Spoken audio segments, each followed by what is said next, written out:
Good day, everyone. I'm Michael Guckes, Chief of Comms at Construct Connect. I've been with the company since 2022, and I've spent the last 20 years of my career in construction, manufacturing, insurance, and in finance.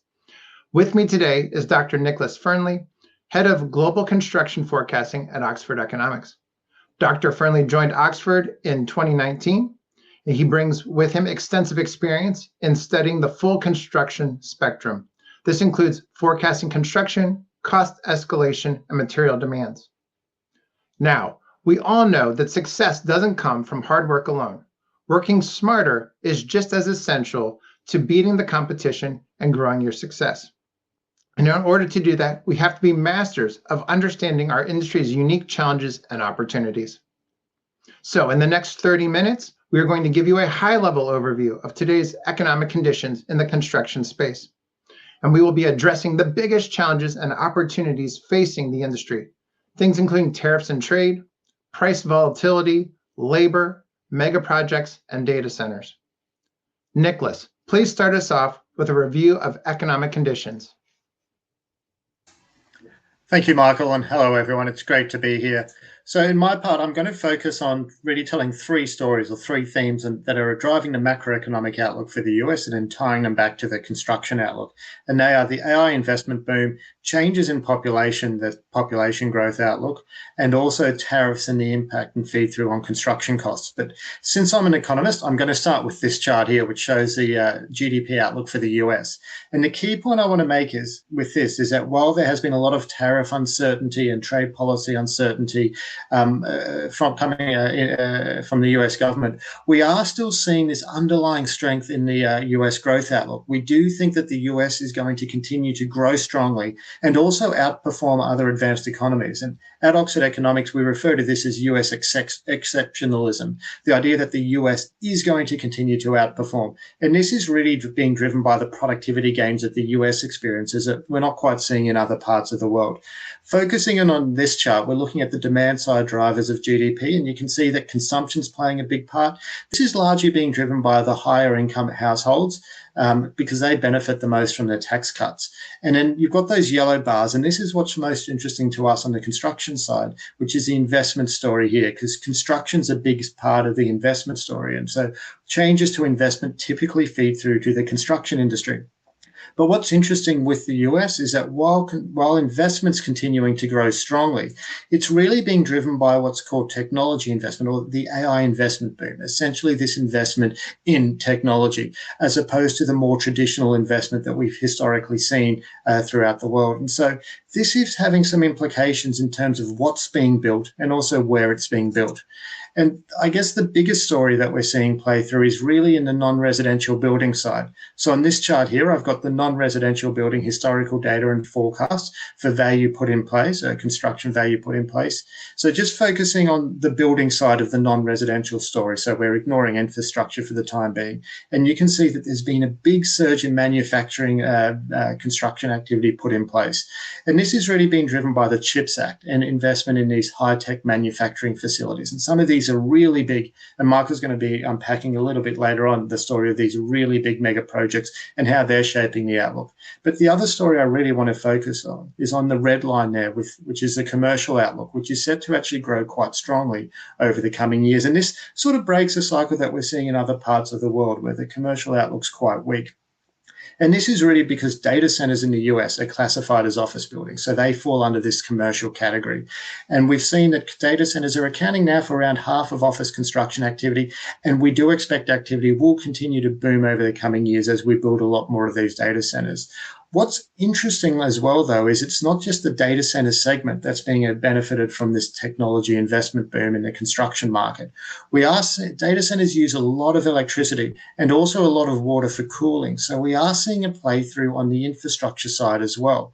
And you can see on this chart, the blue line, power. This isn't just a renewable generation story and the move towards net zero. There is a big data center story overlaying with this. A lot of the big funders of data centers, your Microsofts, your Googles, your Amazons, they're looking at ways to power data centers, and they're increasingly being interested in things such as small modular nuclear reactors as ways to provide the high level of electricity that's required to power these data centers. I also just want to draw your attention quickly to that red line, transportation investment. This is really still that IIJA funding that's coming through. We're now seeing this funding translate into actual construction activity. So that's what's supporting the sector over the coming years. That's the investment story.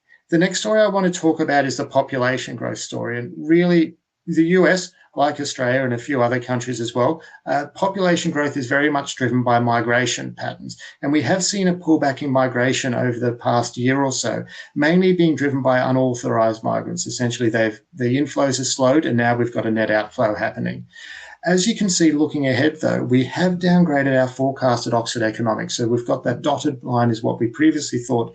That new solid bar is now what we're thinking. And this is really being driven by those authorised migrants. Change to migration policies will lead to less arrivals coming into the country.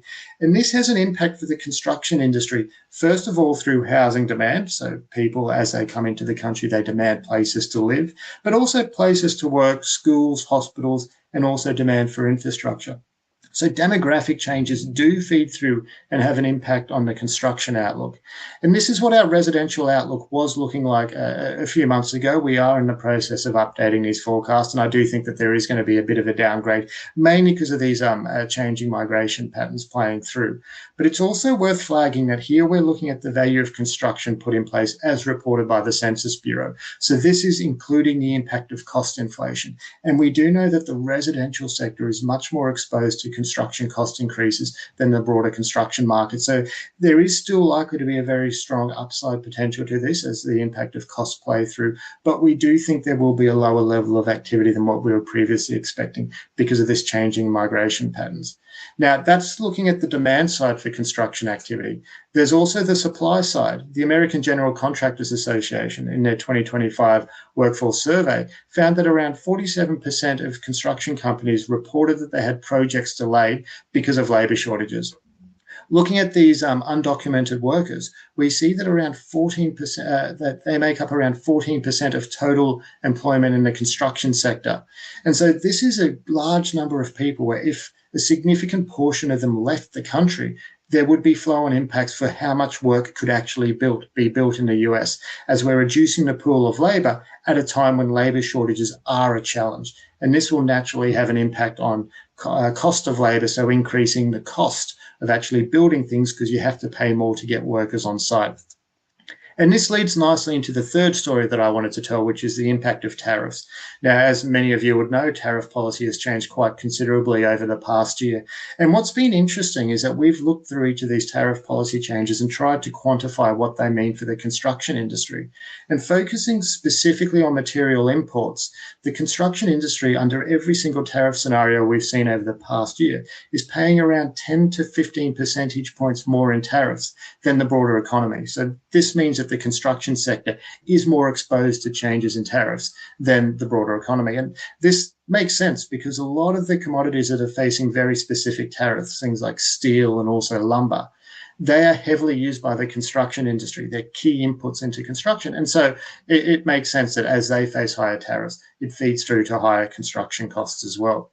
And so you've got this wage story playing through. You've got this tariff story playing through. It does look like construction costs are going to continue to grow faster than inflation. But this is not unusual. When we look at the historical period, which is what I'm showing on this chart here, you've got the blue line, which shows the annual cost of annual increase in construction costs, and the red line there, which is the headline inflation rate, which is what the Fed looks at when they're making interest rate decisions. And you can see that the blue line's typically always above the red line. And so typically we would expect construction costs to grow faster than inflation under normal operating environments. But when you've got these headline stories of higher cost growth from as a result of tariffs and also from labour shortages, it does point to construction costs growing quite strongly over the next few years. Now, before I hand back to Michael, I just want to say that I've been speaking very much about the national headline story. We go down to the county level in our forecasting. What we are seeing is quite significant variations between states and counties. For example, as people in the US migrate from one region to, say, another, such as, say, the Sun Belt, you do get more demand for construction activity in those regions. Well, similarly, with data centers, I've already spoken about the AI investment boom. Historically, we've seen a lot of data centers being built in the northwest region of the United States. We're now seeing a lot more pop up in states with lower electricity costs. Thank you. Thank you, Nicholas, for that great primer on the construction industry. So what I want to do then is maybe not change gears, but let's go down a level and look at a little more granular data to understand what's happening in the markets. My first chart here, the first graphic, I want to show you this is last year's performance by subcategory. This involves construction starts. But last year was it was a great year for the industry. Total non-residential spending grew by 16.7%. That was led by non-residential building growing at almost 19% and civil growing by almost 14%.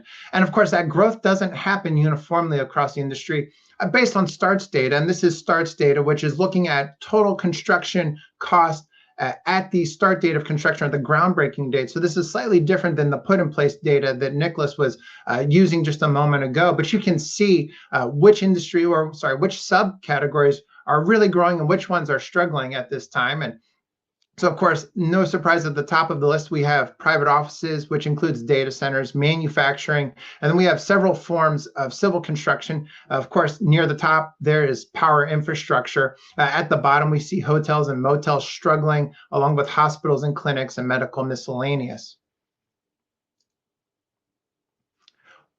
A couple of the biggest trends that we saw last year and that we expect to continue into the future are going to be things like megaprojects. Megaprojects grew by almost 80% last year, up $87 billion. Last year in total, we captured almost $200 billion of data center projects in our CCPI database. And of course, as you can see, compared to past years, we blew away every record. And not even close, right? And so this continues to be a major area of interest to us. It is really a great example of showing us how mega projects are changing the way that construction works. One in every $4 last year was dedicated to a mega project, which is a project over $1 billion in size. And you can see too in this graphic how those dollars accumulated in each of the last 5 years here, or 6 years, sorry, 2020 is at the very bottom. But you can see, especially I want to just point out the slope of that line. In past years, typically in the fourth quarter, mega project spending kind of slows, and that's why those lines flatten out. But that certainly wasn't the case here in 2025. We are going into 2026 on the heels of a very hot, high demand market for mega projects. Of those mega projects, just over 1/3 of those were data centers last year. And you can see here, data centers in total were about $78 billion of the non-residential construction market last year. Again, this is starts data, so we're not looking at put in place. But that tremendous growth we saw, it was right around 190% or so between 2024 and 2025. And so that's really key to understanding why you're going to see some changes in our 5-year forecast here coming up very shortly. How those dollars in data centers is spread across the country is also very important to understand. As Nicholas pointed out, geography is the second probably most important factor in understanding the construction landscape right after major subcategories and verticals. If you look at our data center spending last year, you'll see something very important, which is that most of it is occurring in areas where energy is very cheap. If you look across the bottom, the southeast part of the nation here, you can see Texas, Louisiana, Mississippi, Alabama, especially Georgia, right? All of these areas are receiving outsized portions of the data center spending. And there's a energy story behind that, right? They can tap into LNG resources directly if you are down in that southeast region. And of course, we see classic areas, Virginia being the classic area for data center activity, continues to be very strong as well. Shifting gears and looking specifically at put in place data, last year's put in place data was a little disappointing. We were down 2.2% in 2025. However, our outlook, for all the reasons that Dr. Fearnley mentioned, is much more robust looking forward, right? In 2026, we expect very close to $1.3 trillion in put in place spending. That will be up 5.4% from last year. In 2027, we expect just shy of $1.4 trillion in put in place. That will be up 5.8%. After that, in the out years, the forecast slows slightly, but we're still very close to 4% year-on-year growth in those out years. And so we have very robust expectations for put in place spending in the years to come. How that breaks out, once again, this is a theme, right? not all spending is uniformly distributed across the industry. This is a simple example, just looking at public versus private non-residential put in place spending historically, but also in our forecast. And you can see here, private spending is expected to grow quite a bit faster in the immediate portion of our forecast. You can see here private non-residential growth of right around 8 to 9% in 2026 and 2027. On the other hand, when we look at public non-residential spending, that growth rate is much slower, somewhere around 1%, and then increasing slightly to just over 2% in our out years. And so again, the point is to understand that public and private spending, just like with our major verticals, right? These things can ebb and flow, and sometimes they need to offset one another. And that's why for our customers and for the audience members here, we constantly recommend that firms have a diversification strategy when it comes to your revenue strategy, making sure that you're not putting all of your sales and marketing efforts into just one vertical or one subcategory or two subcategories, but really trying to think broadly about the industry, so that when it becomes clear that a certain segment of the industry is growing very quickly, you can adapt your business model to that industry that's growing more aggressively. Here's another example of that. So here we see, starting at the top of our list here, total engineering or civil construction, and then followed by that manufacturing and power gen and commercial. When we look at these things just in their dollar levels, we can see that all these areas are going to grow to some degree or another. But if you convert these to year-on-year growth, you'll see that the largest dollar categories aren't always the fastest growing. And so in this case here, for example, in this year to come or through 2026, we see we see commercial and manufacturing growing the fastest among our major verticals. The largest vertical in based on dollar size, right, that total civil actually grows the slowest this year. And then, of course, things begin to change a little bit in 2027 and beyond. So the point is just to understand that you want to be making sure that you look at some of those smaller categories as well, not just trying to chase the largest dollar categories. Then this is an important point to make out, which is that we have to be very careful about understanding bid prices versus material cost and labor costs. In this graphic here, I have these three gray boxes, and these point out the three different times in the last decade when we saw material and wages grow faster than bid prices. Bid prices in this graphic are the dark blue line, material prices. The change in material prices is the orange line, and then there's the gray or lighter blue line that is your wages. And so you can see here what happened during the first Trump administration. We had tariffs come into play. Things like steel and aluminum received 25% tariffs. That in part helped fuel a temporary surge in material prices there. And then bid prices had to catch up. And so we saw margin compression as a result of bids not following closely enough with those material costs. And then, of course, COVID goes without saying. We see that huge run up in material prices. And this was, of course, a surprise to everybody.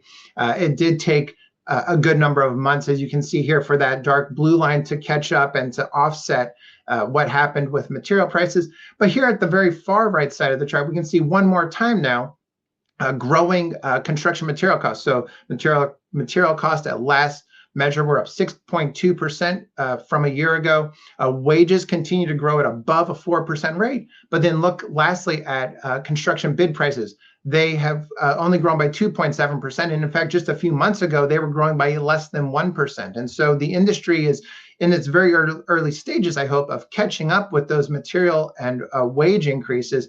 But again, it points out that we need to be very careful about how we bid projects and to be just very vigilant in monitoring changes in cost.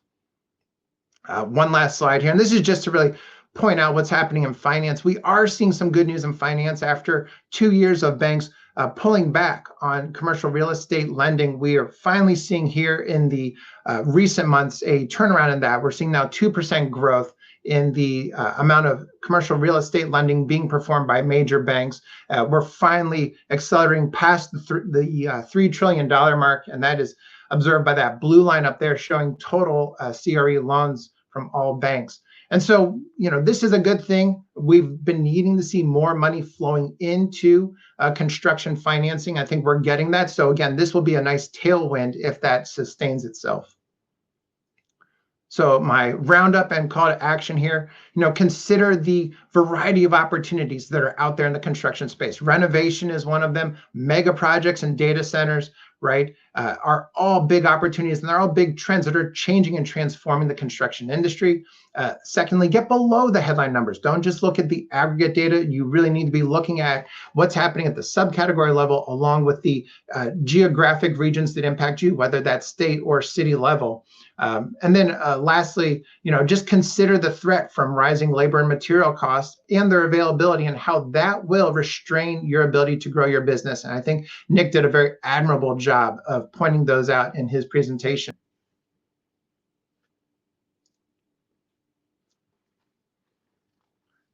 So that is the end of the formal presentation. We have a few Q&A questions.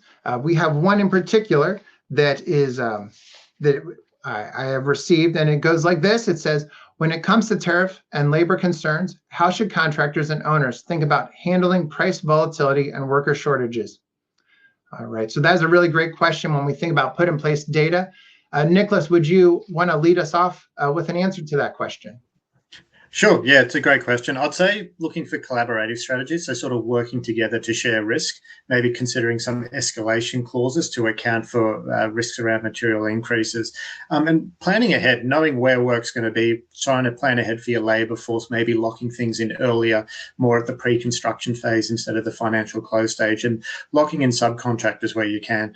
The other thing I'd say is diversifying supply chains, because when you get high cost environments, there's always risks about people going out of businesses or some people working across too many projects. Yeah, I agree. Those are great answers. The only things I can add to it are really thinking about just being ruthless in your cost controls, right? We are in this environment where I think the majority of people, as we've seen from the data, are getting a little bit behind the cost curve. And that's going to create some margin compression. I think we need to make sure that as construction industry leaders, we need to be very careful and very thoughtful about how we bid. We don't want to create bids that we can't recover from, and bids that end up resulting in either very little profit or maybe even no profit at all. So those are the things I think we can add to that. Looking at the clock here, unfortunately, we're already out of time for additional Q&A. I do want to point out, though, in our next slide here, I have a couple of resources I want to share with our audience here. You can scan any of these QR codes on the screen. The first one on the far left are economic resources. That will take you to all of our quarterly and monthly reporting. The QR code in the center, that is our Construct Connect news link to our website, where we keep up to date on all of the latest news, trends, and happenings. And then lastly, if you want to subscribe to these so that you don't have to go looking for them, you can use that far right QR code, and you can have all of our reports delivered to your inbox, and all of these resources are freely available. Well, everybody, that is all the time we had today. Thank you for the privilege of your time, and we look forward to hosting another one of these events soon. Take care.